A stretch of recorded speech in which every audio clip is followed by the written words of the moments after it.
Hey, all right. Good morning, everybody. So, Monday and Tuesday, hurry up and wait days, all focused on the jobs data that we're going to get through the later part of the week, and it starts today. This is going to be some of the data, not all of the data. That's why we call it Jobs Week, right?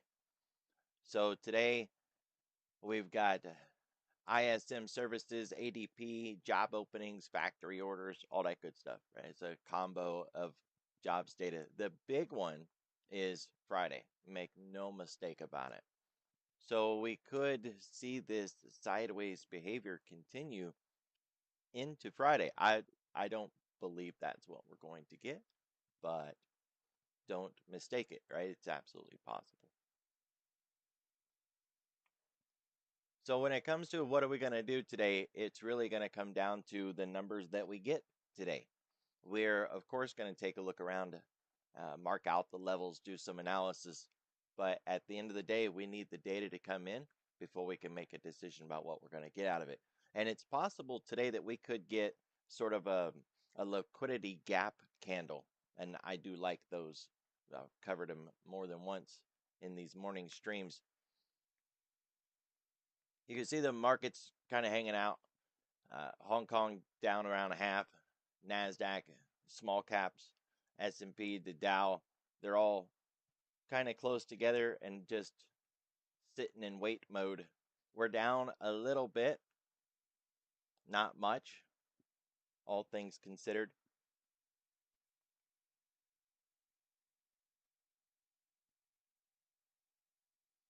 The afternoon should be pretty clear, right? We got the 10-year and then that's it. So, we're not supposed to have favorites when you think about different economic events. These auctions, I sure do like the 10-year. I like it. So I don't know if it's my favorite, but it's certainly one to pay attention to do. And of course, today it's Wednesday, so we're going to get the crude oil inventories and see the strategic stockpile. If you're trading tonight, just be aware that Japan's got the foreign bond investment data coming out tonight, but that's for later business.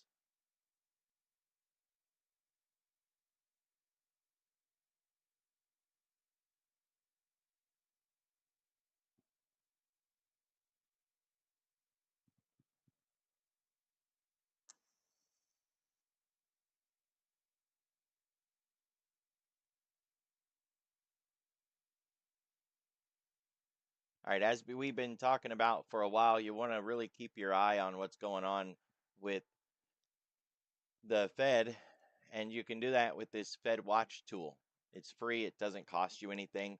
Just Google Fed Watch and you'll find the CME group.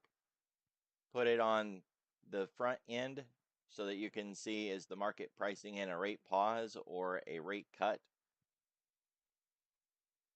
The data that we get this week may force the market to rethink its positioning on what we're going to get. Are we going to cut? Are we going to pause? And so you want to keep your eye on this as the week progresses and we get more of the jobs data.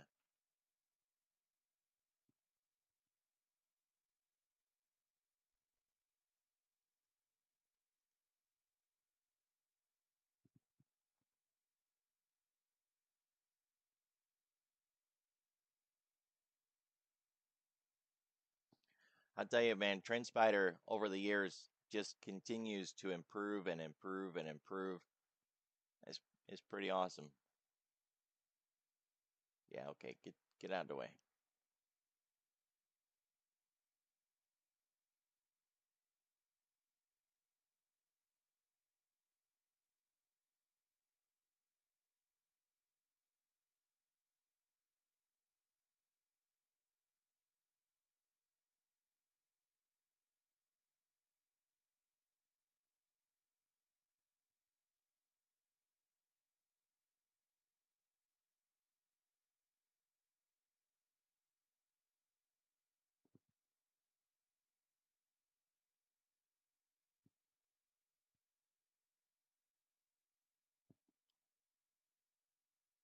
We were just looking at a kind of a growth versus value, and it got my attention. So I wanted to just jump over here real quick and see if we can find that.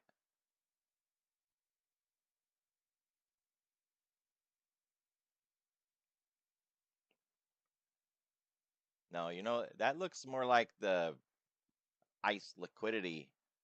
That's what it looked like.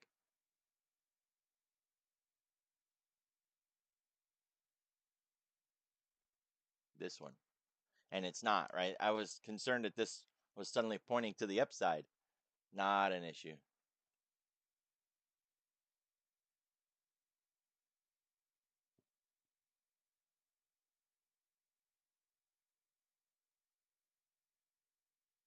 All right.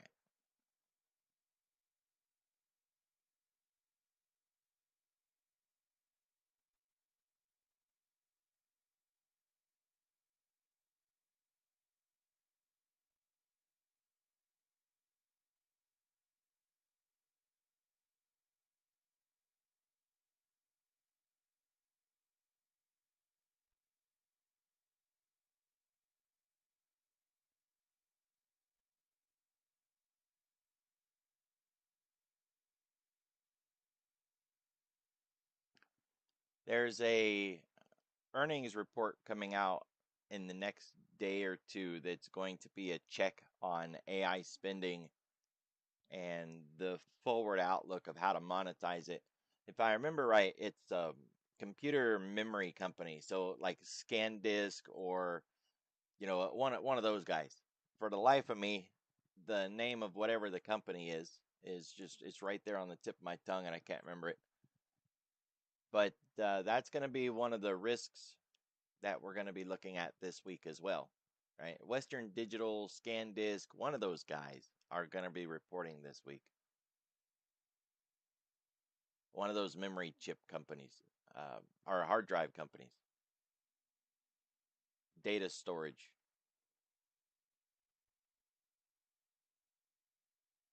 All right, we got an afternoon of high risk. We can see here coming from the White House. Moderate to high volatility from the 11 a.m. on-camera press briefing by Press Secretary Caroline Leavitt and amid Greenland tensions. So 11 o'clock, kind of keep your eye on that one. 10:30, we're going to get crude data, and then right behind that, we're going to get this. It doesn't mean that something's going to happen, right? Just that high probability of risk, right? So be mindful of if you're in a position or you're thinking about getting into a position right around this time.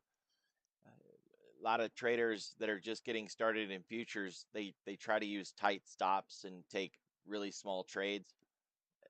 A little bit of volatility like that would just instantly stop you out of a trade.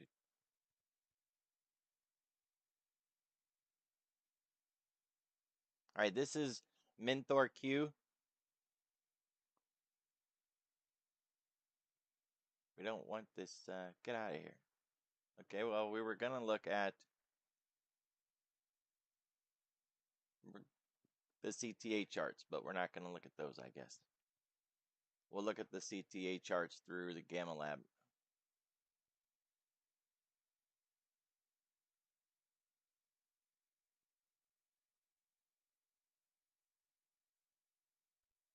All right, this is SPX CTA positioning. You can see the zero line, and they're not back to zero, but they're still, de-risking, I guess would be a good way to say it. Now, their change in position, which is what this is a little bit different. And their anticipated change, depending on what happens in the market.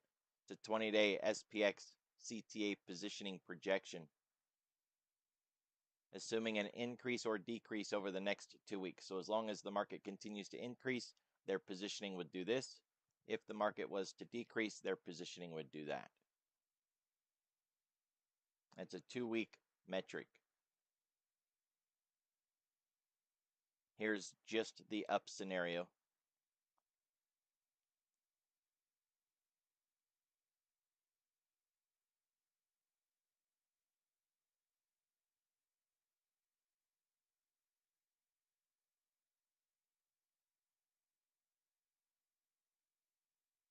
And this is those VC funds, the volatility funds.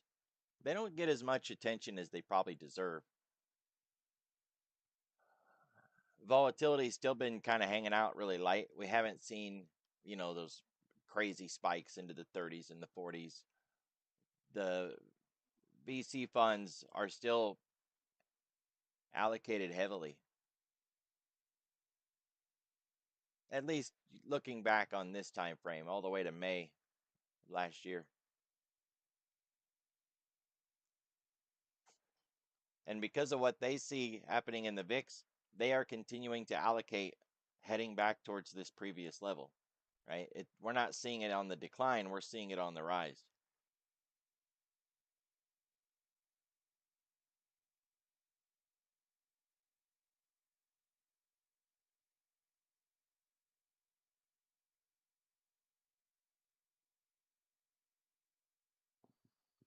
Have you guys noticed when I put in the spot gamma levels this morning, the put wall had rolled down a little bit.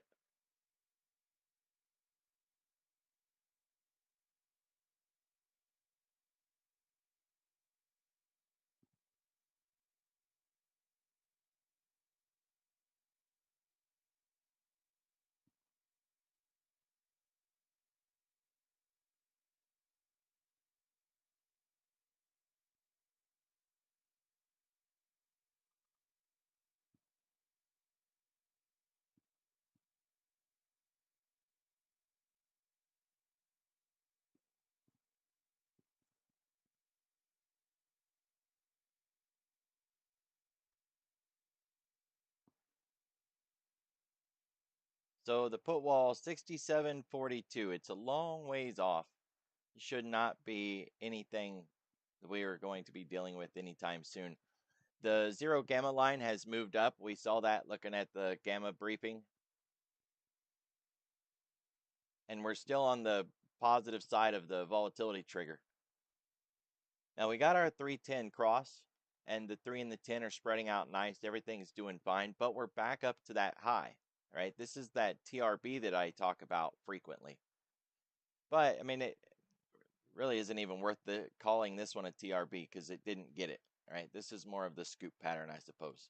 If it was the TRB, we would have come out of this square in one shot and made it to the top. And technically we did, right? If we count this one bar as the inside bar, this one, since we did nearly close inside of that, then it was a one day wonder, one shot all the way to the top.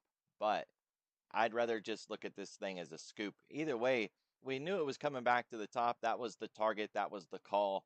Whether it got there in one bar or multiple bars, at the end of the day, I guess it really doesn't matter unless you're 0-day trading. But so what? We got there, and now what? Right? That's really the main thing, is now what? And now what is this level over here? We need to meet or exceed this high with a new high, or we're going to end up with a lower high. And we don't want a lower high. All right, so that needs to be resolved. As for the moving averages, there's the 310 cross. Price pushed through and expanded above those moving averages so much that it dragged the 3 away from the 10. And now we got this really nice fork pattern. It's beautiful. It's exactly the way you want things to be, but we have to keep it, right? We have to maintain it. We don't want to come back down and price check that thing. If you look back, right, this is exactly what we want to see, that we're maintaining above the 3. We can come down and tag it. Those are nice little re-entries. Otherwise, just maintain above the 3 until we run it up into an inside day and check out again. This is the same scenario playing out right here. This was just a much deeper trough, and then, it took more bars to run back up again. This one's a lot narrower. On the one hand, you can look at it and say, well, when traders were taking profit, it took a lot longer for others to come in and take their place. Here, when traders were taking profit, others were more eager to jump in sooner and take their place. So if that continues and we're wedging, we're getting into a tighter and tighter space, then we want to see how we come out of this. Typically speaking, a rising wedge breaks down. I know that's not what anybody wants to hear, but that's generally how it goes, right? Is the rising wedge generally breaks down. With that context in mind, though, oftentimes we'll get this sort of loop-de-loop first. We'll get a blow-off top scenario, and we'll shoot up and then flip it, right? Do this sort of bull trap flip and then cross down through the other side. So if we do get the top side breakout into 7.5 or 7.7, right? We're talking about 7.050 or 7.070, then get the reversal and come back in again. If we do get that, we'll take the measurement of this wedge and project it to the downside. That'll be our downside target. I've already done that earlier, and it's around 6,700. Now, it doesn't owe us a blow off top first. It's just what I've seen happen often enough that when we get a rising wedge, it's generally what I'm looking for.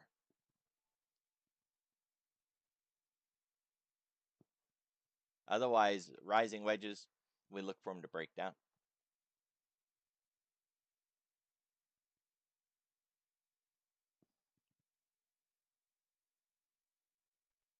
We need to see how today plays out. If this candle can come down and cross the cyan line here, say get through the 10, test the 20, then we're going to count this as a lower high. But if this bar stays inside of yesterday's range and just chops around here, then it's likely we won't be able to count this as a lower high at all. We won't be able to count it as anything because the current leg won't be done. And then we'll have to go another day to see what we're going to do here.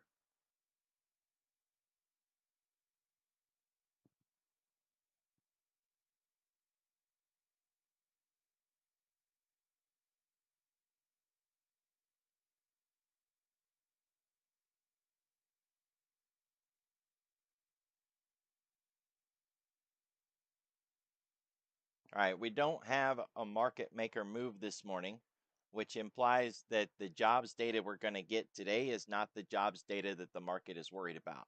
Now, don't get me wrong, it doesn't mean that today's jobs data can't shake the market or get us to move. It's just that they're not worried about this one. So Wednesday, Thursday, and Friday, we're going to get jobs data.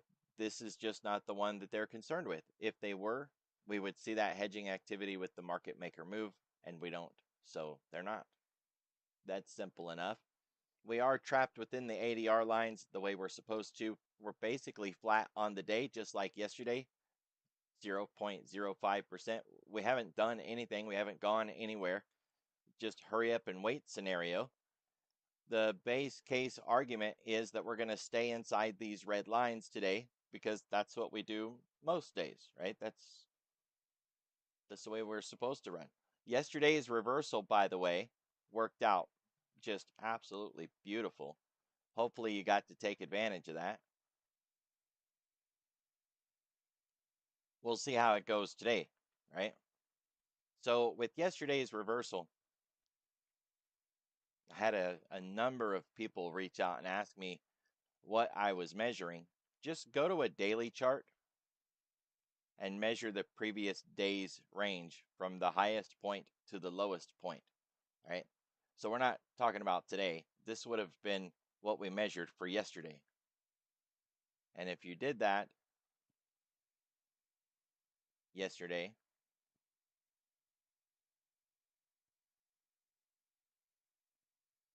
in that first drive up, we stalled out without getting to the 1, 2, 3, 6, rolled over and came all the way back down. Turned out really well. right? Came all the way back to a 786 pullback of the previous day. But this is the 111 trade, the previous day's 111. I love this trade.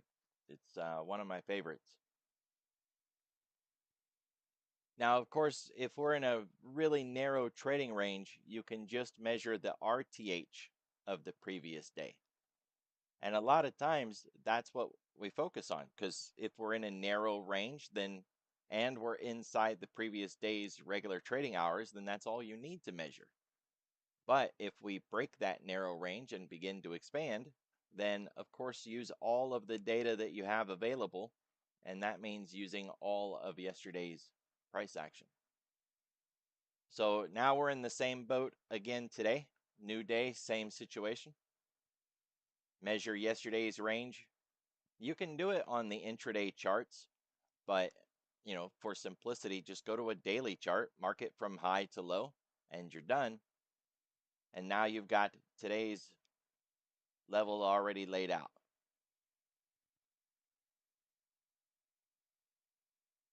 So a continued fade to the downside, 69.61. That'll give us the half back, and then the ADR half. Below that, 69.50. Then we can expand to the RTH low and then the Globex low.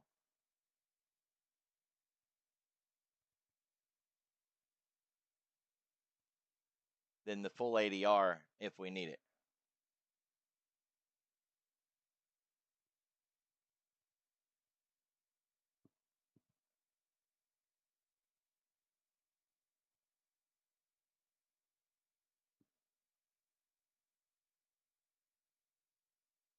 Today's floor pivot is higher than yesterday's.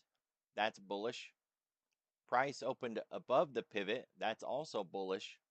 But we haven't hit that pivot yet, and that implies we're going to continue to fade until we do hit that pivot. Now keep in mind, price can do whatever it wants. It doesn't have to hit that pivot, and that pivot is not going to make price do anything. Typically speaking, though, markets generally hit their pivot at least once a day. And, base case argument is we're going to go down and hit this pivot. Now we can see the change, right? When our floor pivots were moving down and moving down and moving down, and then everything changed, and now our floor pivots are moving back up. When the move up is weak and choppy, then we really struggle to get away from those floor pivots. When the move up starts to really expand and we get a lot of contributions and participation, then we get to expanding a lot higher than the floor pivot. And we end up with those MDP, missed daily pivots. So far today, this is a missed daily pivot.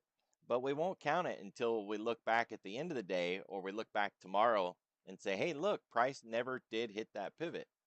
But as long as today is still today, we can't say that this is a missed pivot, because at any time, well, we could go hit it and then it wouldn't be missed anymore.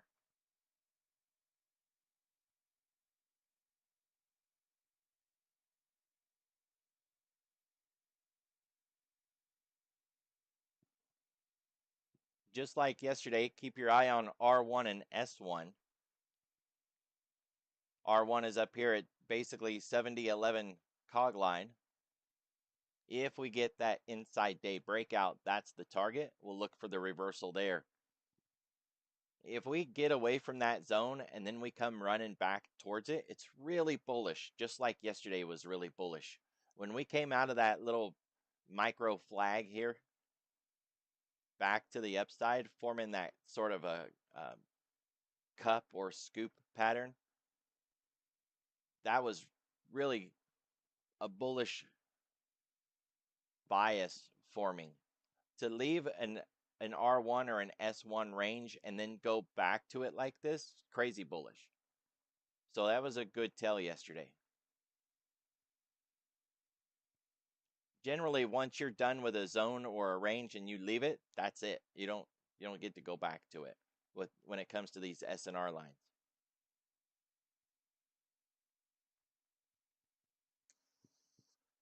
Now today's floor pivot channel is really wide, and a wide channel implies that if we break out, the breakout probably won't stick and we come back in again. It's suggesting that we end the day with an inside day.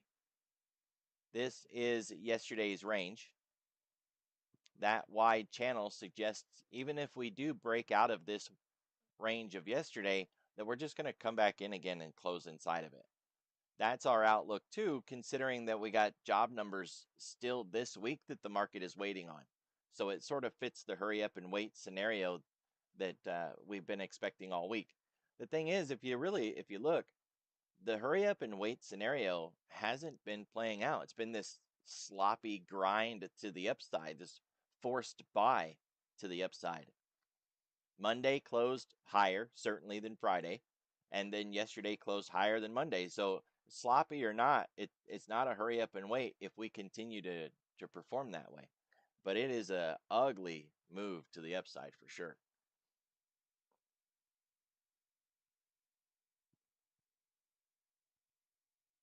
Looks good on the daily though, huh?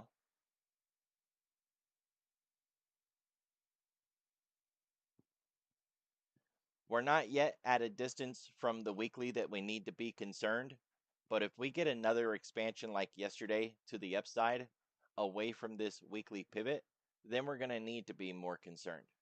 We get too far away from that weekly pivot and we start to worry about mean reversion scenarios. We're not there yet.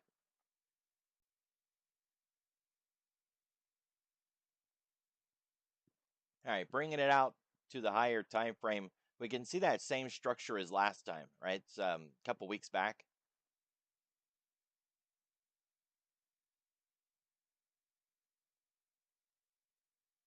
And we can see how we ran into a bunch of sellers here.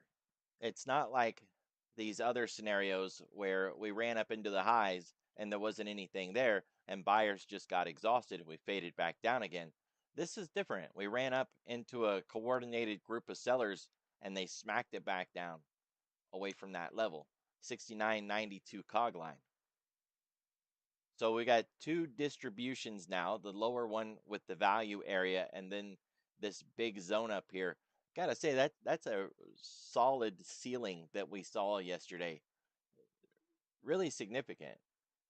And it's not done. We did not absorb everything that's there. And who knows how much more is still there that we're going to have to work through.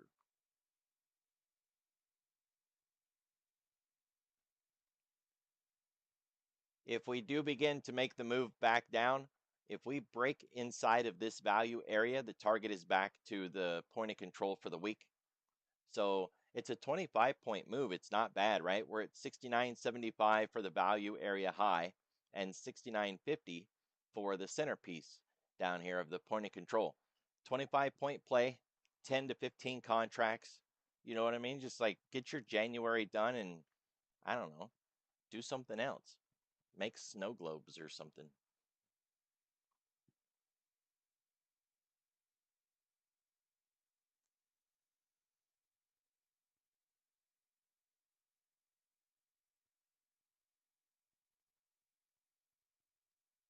Ten-day, 30-minute volume profile and TPO. The point of control is still not expected to move anytime soon. We've got at least another couple of days. The only thing that could really get us to see this point of control move is if we were to retest that 69.90 area and we see those sellers step in and double what they did yesterday, right?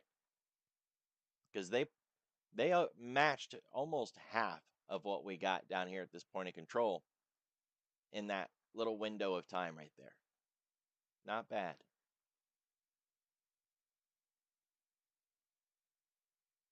Otherwise, if we get back inside the value area, it's the same scenario.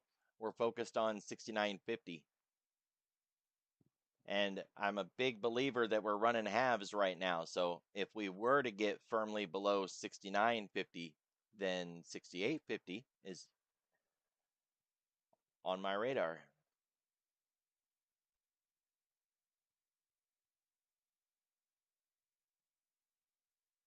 So we didn't end up with a classic P shape because of all of this, it's a really ugly distribution, but it does have that real high, very concentrated deviation up top, right? It's a really concentrated deviation. Granted, we spent a considerable amount of time up there, right? It's not like we ran up and hit one big order and fell back down again. It was a coordinated effort, and they just kept hammering against it right there. But on the other side of that argument, look how long we stayed there, continuing to absorb all of that, right? A lot of times you get these sort of rejection plays where you run up and you hit something and fall back.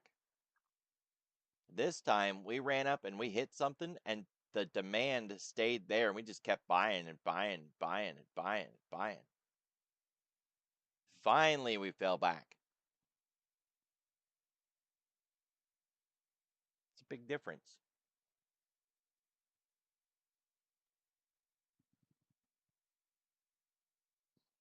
Now, I've often talked about the shoulder scenario, right? Like when you get to a sticky door that you thought was going to open easily and it doesn't. What do you generally do? You back up and get a good running start and put your shoulder into it. Markets oftentimes will do the same thing with a level that they can't get through. They'll give it a try, give it a good try too. And if that doesn't work, they step back and get some momentum and take another run at it. So, we got to watch to see this next run at that level and see if they're going to be able to make it through there or not. Now, on the other side of it, I'm sure we've all come across a door or an entryway we thought was going to be an easy open, and it wasn't. And it was so difficult on the first attempt that we just gave up and said, no, I'm going to have to find some other way because this isn't going to work. And we don't even try to put our shoulder into it because we don't want to get hurt. Markets will do the same thing.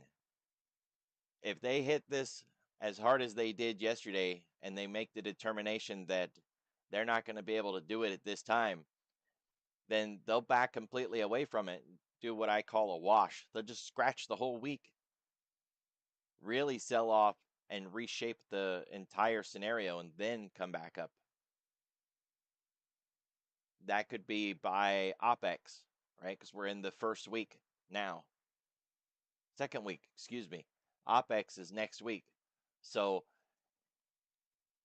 if we don't get a really good firm test and they decide they want to just wash it for the week, then we'll be looking at staying underneath that level until after OPEX, or at least into OPEX when that ceiling gets rolled out.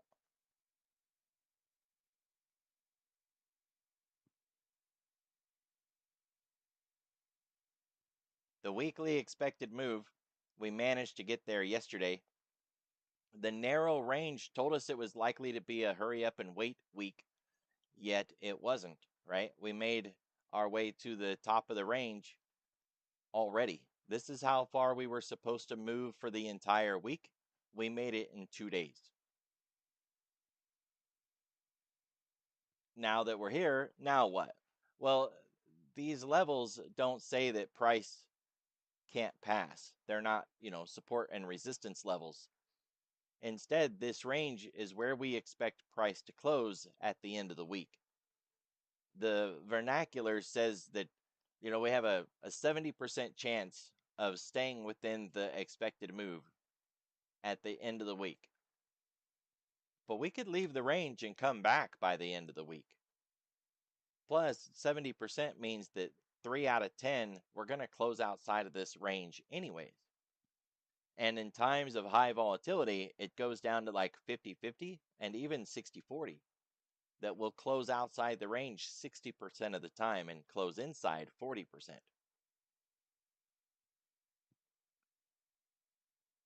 I do have some automatic, what we call mechanical trading strategies that focus on playing these levels. One is to build butterflies on those levels earlier in the week because we close on them so much. You can see if you was to build butterflies around those levels, they really pay out when you hit, right? When you hit. Now, a 0-day butterfly has less than a 10% chance of hitting on a day-to-day basis if you don't have any edge. Using these levels, you can get that up to a 30 to even 35%. And that's a huge increase, right? You're talking over 200% to increase your chances of success. And risking $5, 5 pennies, these are like really cheap lottery tickets, right? You could play both sides. You can play them every day of the week. You know what I mean? Like there's nothing stopping you from playing all three lines, really.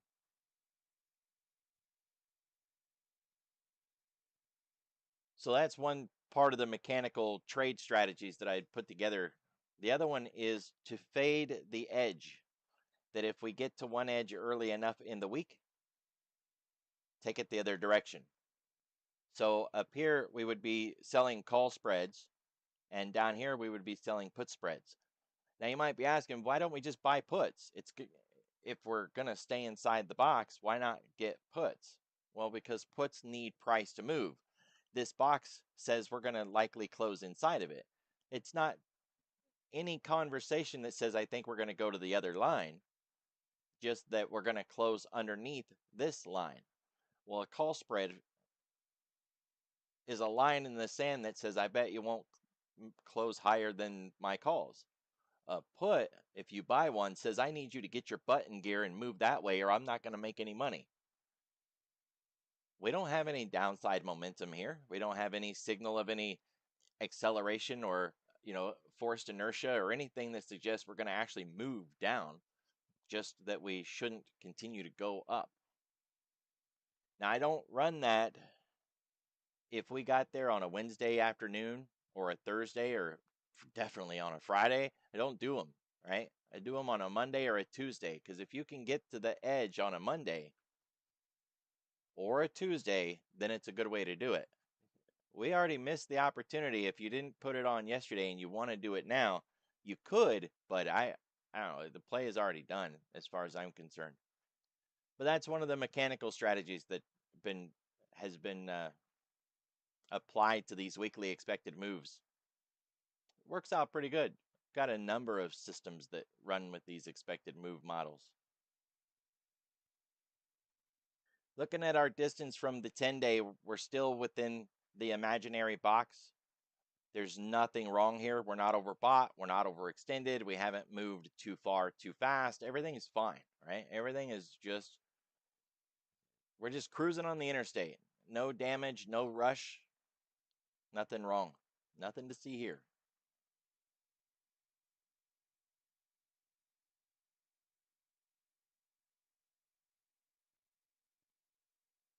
And our distance from the 10-week, we're still not back to 2, and we don't yet have a higher high in this model.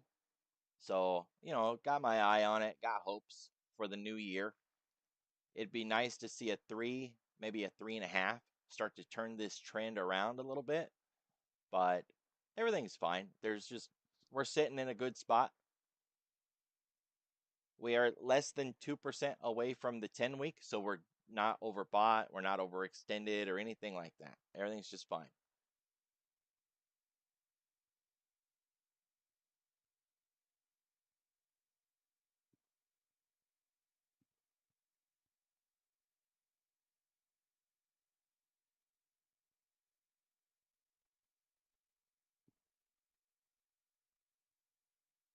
All right, looking at what's moving this morning, gold miners are down, China, uranium, metals and mining, Bitcoin, all down. Chips are down. But to be fair, chips are down 0.5%, but they were up over 7% in the last 5 days. It's time for a breather, right? Same thing with China. If you're looking at the K-Web, it was up more than 6.5%. It's time for a breather. That's 6.5% over a 5-day period. Uranium was up over 16% in a 5-day period. It's a bit extreme, right? You got to get a pullback and a little bit of a pause. So Sure, they're down this morning, but I'm not reading that as bearish or negative, just that it's finally taking a breather, and it's a needed breather so things just don't get completely out of control. UFO, another good one for a tell on the small caps. It was up more than 10%, down a little bit this morning. Not down enough to meet our benchmark, but still it's down. So if we look at what's up this morning, what's up? We got nothing. Nothing that meets our criteria of a 0.5%.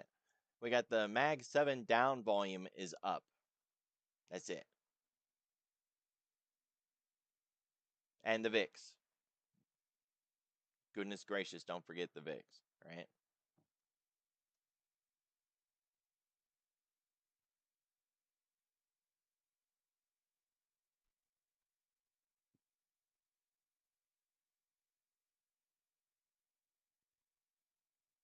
If we want to get that rally in the S&P, I don't think getting back underneath 15 is going to do it. Probably going to need to get below yesterday's low, and that would be the get below the low of the week, that 14.5, right? It's what we tested on Monday. I think this Monday. Whatever this day is, we weren't able to stay underneath it. Get below that 14.5, and we could probably see the S&P begin to climb again and break those levels. Otherwise, if the VIX is going to stay in this range, then the S&P is going to stay in its range. Short and sweet, right? I think that just kind of sums everything up really nicely. GTFO. You got to get out of the box.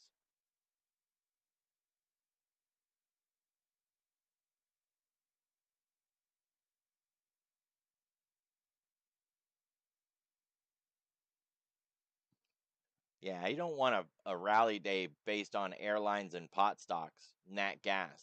It's just not what we want, right? So on the one hand, this is going to be a really simple day. If things are going to turn around and we start going to the upside, it will be very obvious. You'll have the Mag 7 coming in, a lot of 0-day flow, a lot of strength, and we'll break that ceiling and head to the upside. And it will be very clear and very simple and very obvious. Because we're going to have to look at this and ask, well, what the heck is going to move us today? It's going to need to be a specific thing. 0-day flows, bonds, treasuries, VIX, volatility, commodities like crude, oil, gold. Something's going to move us today, and it's going to need to be big enough to break the resistance and all of that structure that was getting tested yesterday. So it won't be subtle. Otherwise, the base case scenario is the same as it was yesterday, that we're going to hold the line, sit inside of yesterday's range, and if we break out, I'm going to trade the reversal, just like we did yesterday.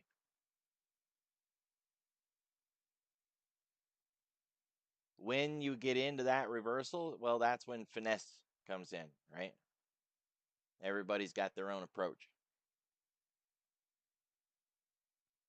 This is the range that we got to focus on, and of course you can tighten that up if you just used the RTH. You can see the difference between the 111 up at the top and the 1236. It shaved off about 2.5 points, 3 points. So it just made the range narrower. That's it. So it doesn't matter which one of those you use.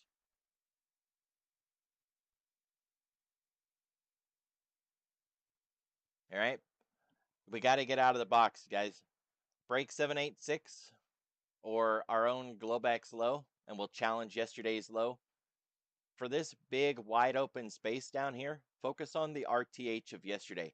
That open is a key level that a lot of people just don't acknowledge, and it's a really useful, really valuable level. So that fills the gap really nice. Now you can see we got quadrants to deal with, right? Every one of these is a different channel.